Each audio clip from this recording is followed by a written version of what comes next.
Well, as it became more and more apparent that we really were going to end the show, and as reluctant as CBS was to let it go, because we'd been talking about it for like a couple of seasons. It didn't happen instantly, and they were really entrenched in terms of not wanting it to go.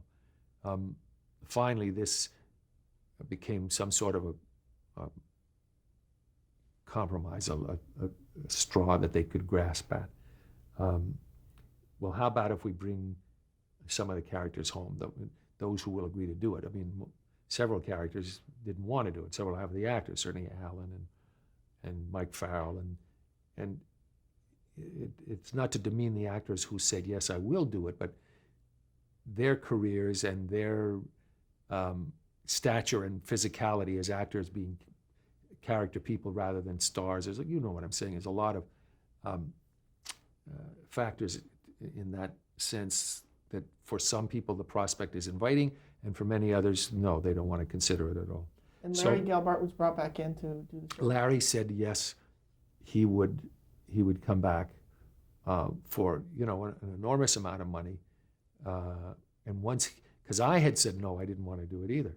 And when he said he would come back, that changed the whole picture for me. And I thought, well, if I could have another chance to work with Larry, sure. And what was your job on the show? I was executive producer. Mm-hmm. And you directed as well for it? Yes, I did. We did a year and a half, which is about, I guess, 30 some episodes, and I did about 10. How was the first episode received, again, commercially? The pilot? Mm-hmm. The pilot was well received, and the ratings were great, and the reviews were fairly good. But in short order, the ratings began dropping each week. Because if you're doing a show in a hospital setting, such as the VA, I mean, these are things that were apparent to us before, but become even more obvious in looking back on it. You're dealing with men who, some of whom have no hope, who are going to be here for the rest of their lives.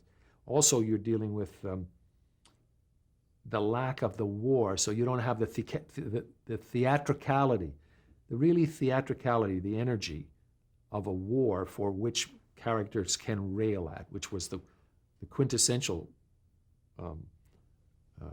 ingredient in Hawkeye's character, for him to be able to rail at that war and the people who were responsible for this lunacy. Why was the show canceled? Well, it was canceled after a year and a half because the ratings were in decline. It wasn't doing well enough. I think a lot of people early on were curious about it and wanted to see what was going to happen. But when you don't have Alan Alda and a lot of the other people, and when, as I say, you don't, most importantly, have the war, it takes on a whole other climate.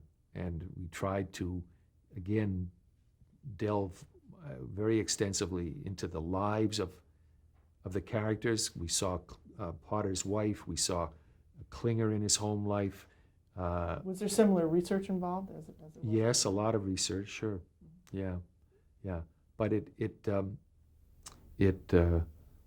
was ultimately not a show that the network was happy with because it was too somber. And obviously, a lot of people in the country agreed with it. They missed a lot of the humor that had been there as a foil to the war.